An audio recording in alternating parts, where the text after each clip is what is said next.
The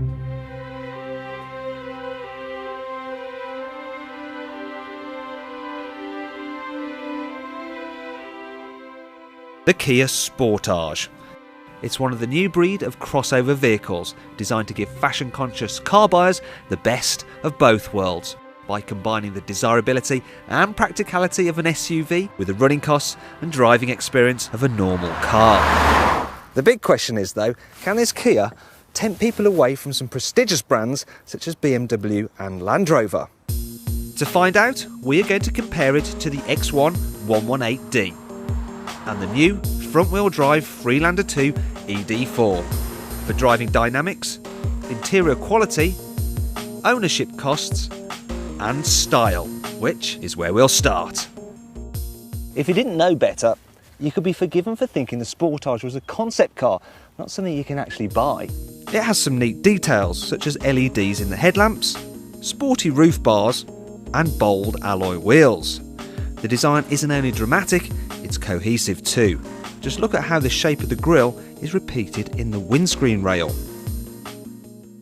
With its aggressive looking face and that familiar kidney grille, the X1 is instantly recognisable as a BMW, while the rugged looking Freelander 2, well, it has that enviable Land Rover image. Despite those premium badges though, in our experience it's the Kia which attracts the most admiring glances from onlookers. Inside, the Sportage has a quality feel to match that of its premium rivals. The cabin feels very well built too. In fact, we're not surprised Kia has the confidence to give the car a 7-year warranty. You get absolutely loads of standard equipment, especially if you go for the top spec 3 sat-nav version. For instance, it has a panoramic glass sunroof, leather seats that are heated not only in the front, but in the rear as well, climate control and, as the name suggests, a satellite navigation system, which has a handy parking camera and one of the best iPod interfaces we've ever used.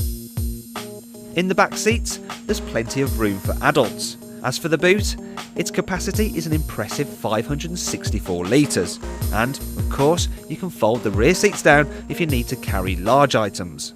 Overall though, the Land Rover is the roomiest, but the Kia still trumps the BMW, which has the least amount of space for rear passengers and the smallest boot. The X1 also has the lowest ride height, and it therefore feels the most like a normal car from behind the wheel. What's more, its rear drive chassis handles brilliantly. But while it's undoubtedly the most fun to drive, the X1's heavy steering and weighty gear change ultimately limit its ability as a user-friendly family crossover. The Land Rover takes the opposite approach. With the highest driving position here, you get a great view of the road ahead, while the softer suspension provides a supple ride over bumps. There is a trade-off though, because the tall body leans quite a bit in the bends, and the steering is pretty slow too. I mean, look at this. Nothing's really happening. By comparison, the Kia feels more precise and agile. Overall, it delivers a nice balance between the comfort of the Freelander and the cornering ability of the BMW. And while this particular car's 1.7 litre diesel won't have quite the same punch as the 2 litre in the X1 and the 2.2 in the Land Rover, it never feels underpowered. You can get the Sportage with 4-wheel drive, but even this 2-wheel drive version can cope with some mild off-roading, which isn't something we'd recommend you do in the BMW.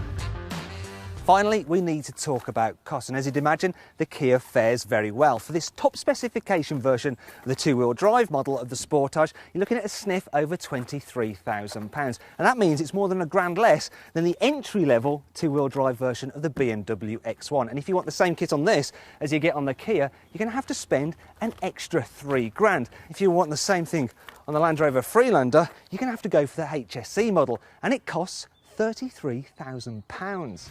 Capable of up to 54.3 miles per gallon, the Sportage can't be beaten in terms of its fuel economy either. It also has the lowest carbon dioxide emissions of 135 grams per kilometre. It will also hold its value better come resale time because it suffers the lowest rate of depreciation, thanks partly to that industry-leading 7-year warranty. When you consider all this, and then factor in the head-turning looks, quality interior and decent driving experience, the Kia Sportage is a worthy winner of this Auto Express group test.